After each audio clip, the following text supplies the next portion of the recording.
الرحمن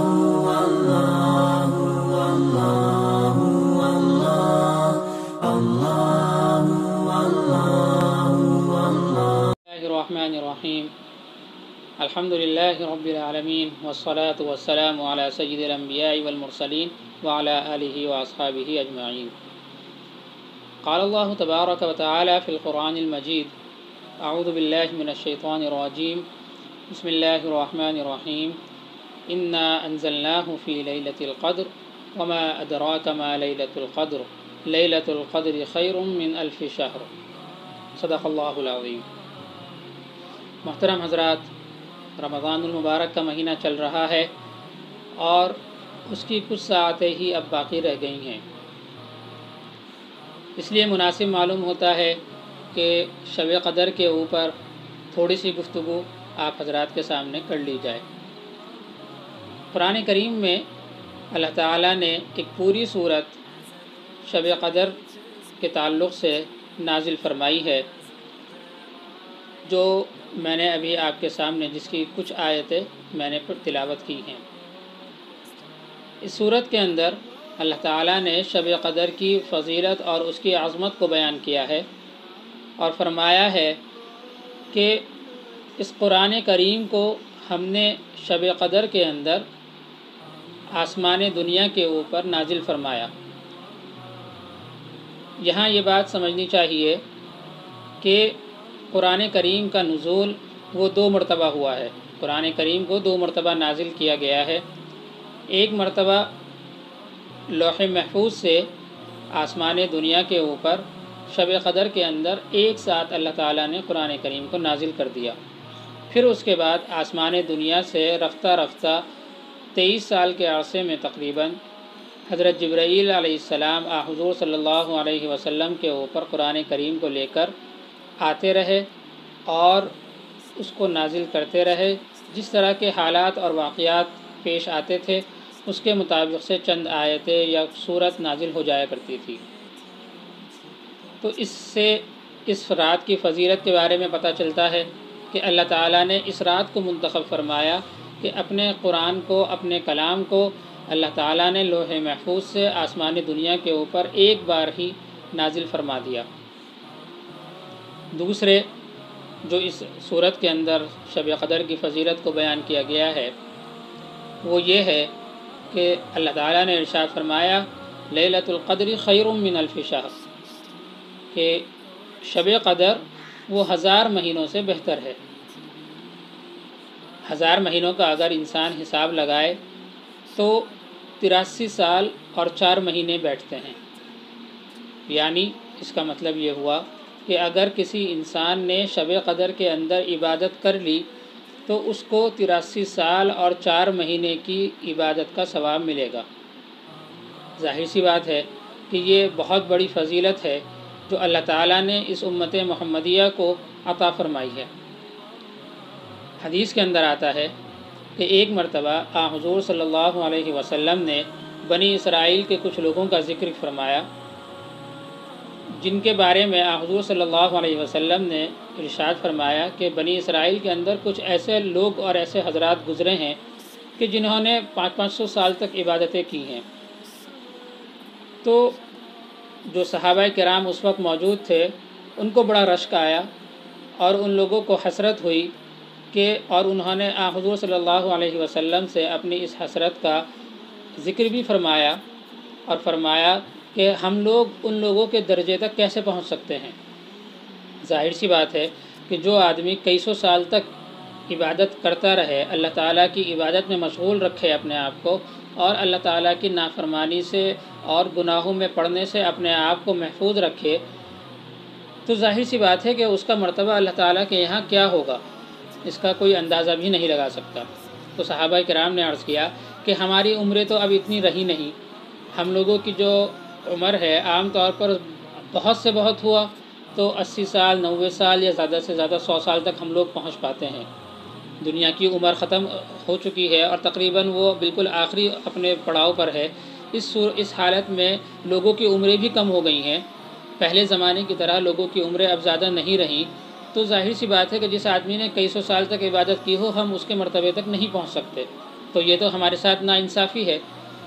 کہ ان لوگوں کو اتنی لمبی عمریں ملی اور ان کو اتنا زیادہ وقت ملا عبادت کرنے کا، اس وجہ سے وہ لوگ ہمارے سے آگے بڑھ گئے، اور ہم لوگوں کی اتنی عمر نہیں ہے تو ہم لوگ ان کے درجے تک نہیں پہنچ سکتے۔ تو حضور صلی اللہ علیہ وسلم نے ارشاد فرمایا کہ تم لوگ فکر مت کرو، اور اللہ تعالیٰ نے اس صورت کو نازل فرمایا جس کے اندر یہ بتا دیا گیا کہ اگر تم لوگ ایک رات میں عبادت کر لو گے تو تم لوگوں کو 83 سال اور 4 مہینے کی عبادت کا ثواب ملے گا، اور یہ 83 سال 4 مہینے کی عبادت یا 1000 مہینے جو اس صورت کے اندر کہے گئے ہیں ان کی عبادت وہ شب قدر کو ہٹا کر ہے۔ یعنی اس کا مطلب یہ ہے کہ اگر ہر سال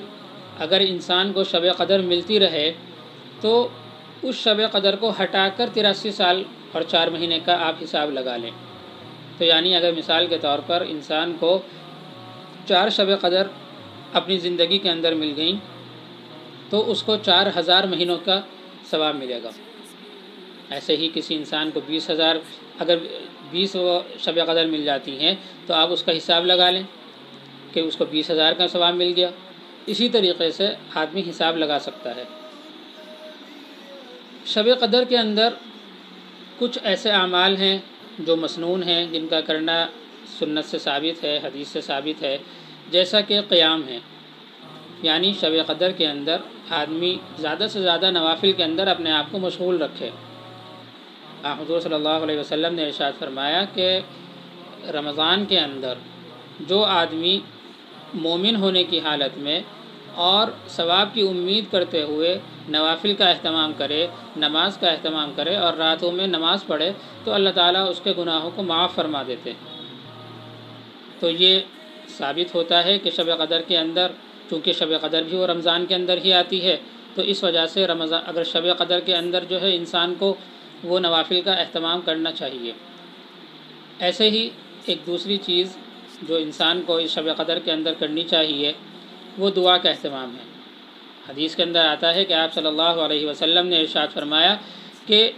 جب شب قدر ہو تو تم لوگ یہ دعا مانگا کرو، اللہم انک عفو تحب العفو فاعف عنی۔ بعض روایات میں فاعف عنی کے بعد میں یا کریم کا ذکر کیا گیا ہے، اور بعض روایات میں یا کریم کا ذکر نہیں کیا گیا۔ تو یہ دعا ہے جو حدیث سے ثابت ہے، بخاری کے اندر یہ حدیث آئی ہے، اور آپ صلی اللہ علیہ وسلم نے صحابہ کرام کو اس حدیث کے اور اس دعا کے پڑھنے کی تعلیم دی ہے۔ ایسے ہی عمل خیر، زیادہ سے زیادہ نیک کام کرنے کی اس رات کے اندر انسان کو کوشش کرنی چاہیے۔ ویسے تو انسان کو پوری زندگی ہی عمل خیر کے اندر عمل خیر کرنے کی کوشش کرنی چاہیے، لیکن اس رات میں عمل خیر اور نیک کام کرنے کا زیادہ سے زیادہ اہتمام کرنا چاہیے، اس وجہ سے کہ اس رات کے اندر اگر انسان کوئی بھی نیک کام کرے گا تو اس کو 83 سال 4 مہینے کے نیک کام کرنے کا ثواب ملے گا۔ مثال کے طور پر اگر کسی آدمی نے اس رات کے اندر صدقہ کر دیا تو اس نے ایسا ہے، مثال کے طور پر اس نے 83 سال 4 مہینے یا 1000 مہینے اس نے صدقہ کیا۔ ایسے ہی اس رات کے اندر سورہ اخلاص 3 مرتبہ پڑھنے کا اہتمام کرنا چاہیے، کیونکہ حدیث کے اندر آتا ہے کہ جو آدمی 3 مرتبہ سورہ اخلاص یعنی قل هو اللہ احد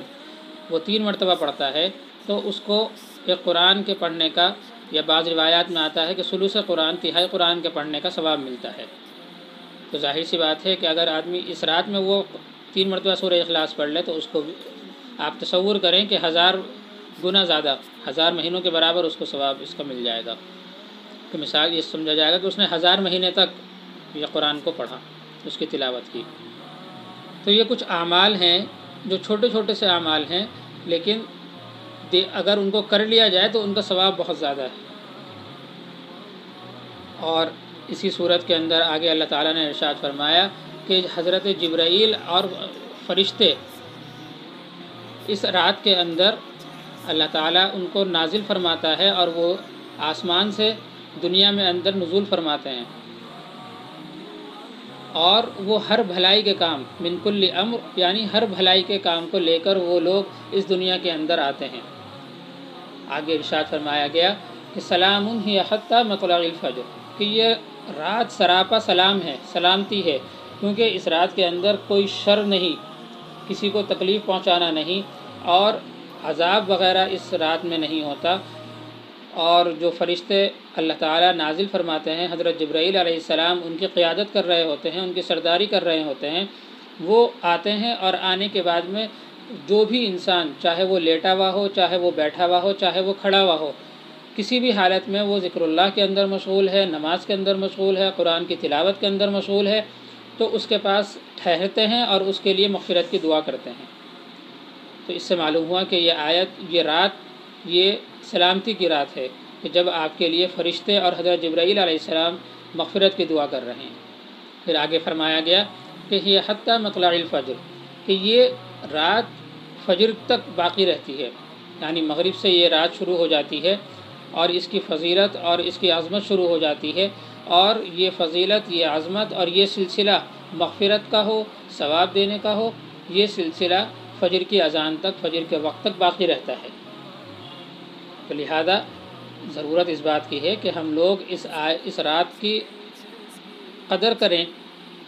اور یہیں پر ایک بات رک کر یہ سمجھنی چاہیے کہ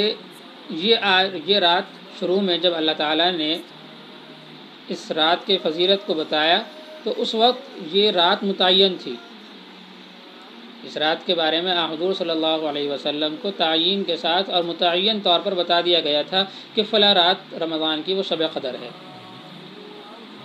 جب آپ صلی اللہ علیہ وسلم کو یہ بات بتائی گئی تو آپ صلی اللہ علیہ وسلم اپنے حجرہ مبارکہ سے، اپنے کمرے سے باہر نکلے اور خوشی خوشی مسجد نبوی میں تشریف لائے تاکہ صحابہ کو بھی اس کے بارے میں بتلا دیں۔ لیکن جب آپ مسجد میں تشریف لائے تو دیکھا کہ دو صحابہ آپس میں کسی بات میں جھگڑا کر رہے تھے اور ان کی آوازیں بلند ہو رہی تھیں۔ تو آپ صلی اللہ علیہ وسلم ان کا تصفیہ کرانے کے لیے اور ان کے جھگڑے کو نمٹانے میں مشغول ہوئے کہ کیا بات ہے، کس وجہ سے تم لوگ جھگڑا کر رہے ہو۔ تو جب آپ علیہ السلام اس چیز میں مشغول ہوئے تو شب قدر کی تعیین کو آپ صلی اللہ علیہ وسلم کے ذہن سے مٹا دیا گیا، اور آپ علیہ السلام بھول گئے کہ وہ رات کون سی تھی۔ تو آپ علیہ السلام نے پھر صحابہ کرام سے ارشاد فرمایا کہ وہ رات مجھے متعین طور پر بتا دی گئی تھی، لیکن اس جھگڑے کی وجہ سے وہ تعیین اور وہ متعین طور پر مجھے اب یاد نہیں رہی، لیکن یہ ہے کہ اس کو رمضان کے آخری عشرے کے اندر تلاش کرو، اور آخری عشرے کی بھی طاق راتوں کے اندر شب قدر کو تلاش کیا کرو۔ شب قدر کی تعیین کے بارے میں روایت علماء کی مختلف ہیں کہ شب قدر ہوتی کب ہے۔ بعض علماء کی رائے یہ ہے کہ شب قدر وہ پورے سال میں گھومتی رہتی ہے، کوئی بھی رات وہ شب قدر کی ہو سکتی ہے۔ ایک دوسرا قول بعض علماء کا یہ ہے کہ شب قدر صرف رمضان کے اندر ہوتی ہے اور پورے رمضان میں گھومتی رہتی ہے، پہلے عشرے سے لے کر آخری عشرے تک کسی بھی رات، کوئی بھی رات وہ شب قدر کی رات ہو سکتی ہے۔ تیسرا قول جو علماء کا ہے وہ یہ ہے کہ شب قدر رمضان کے آخری عشرے کے اندر ہوتی ہے اور 10 راتوں میں سے کوئی سی بھی رات ہو سکتی ہے۔ پانچواں قول جو جمہور علماء کا قول ہے اور جو سب سے زیادہ صحیح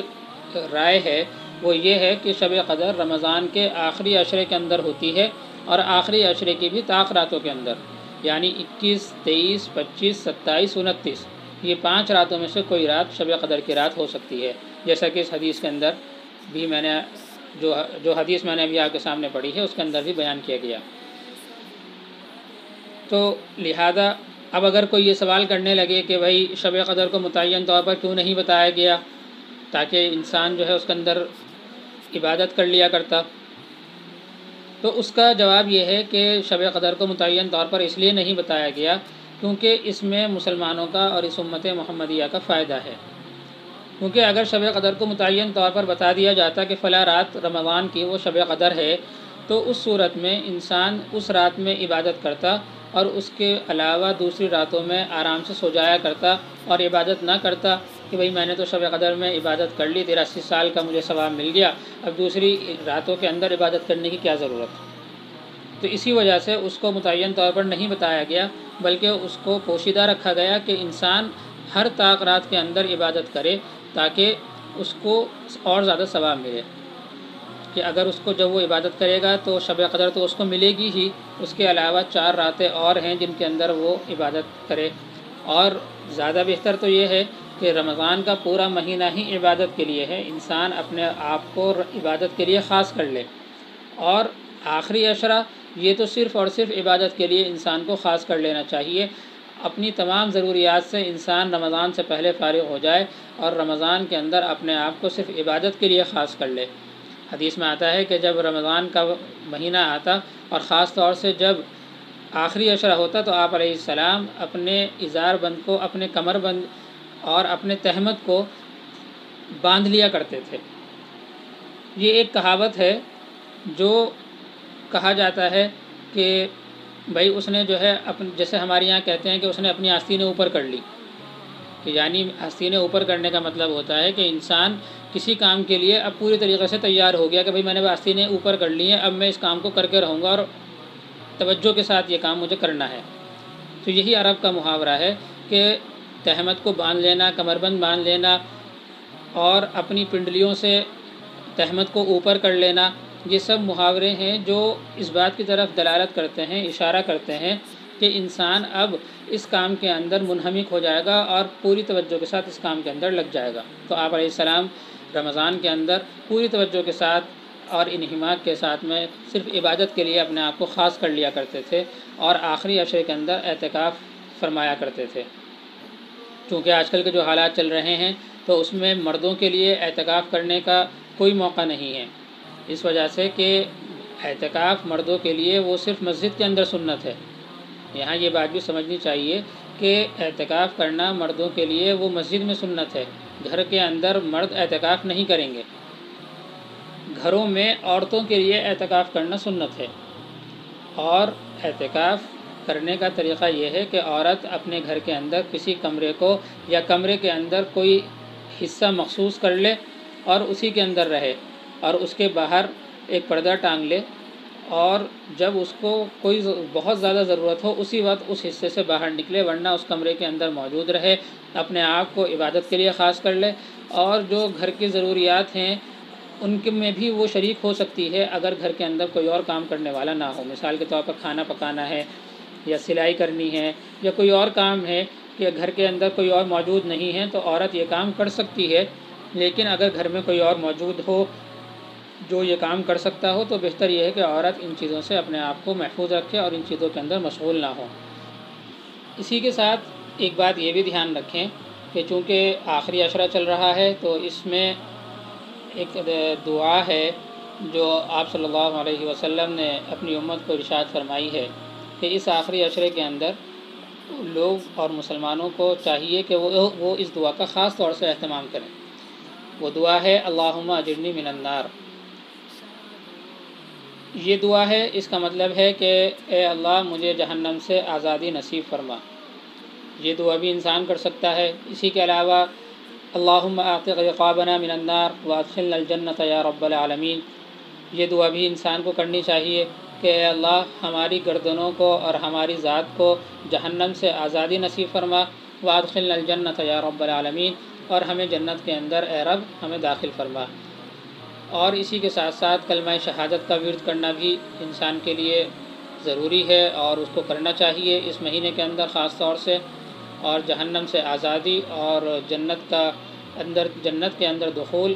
ان تمام دعاؤں کو انسان کو اٹھتے بیٹھتے چلتے پھرتے اپنے ورد زبان کر لینا چاہیے۔ اللہ تعالی ہم تمام لوگوں کو رمضان کی ساعات سے مستفیض ہونے کی زیادہ سے زیادہ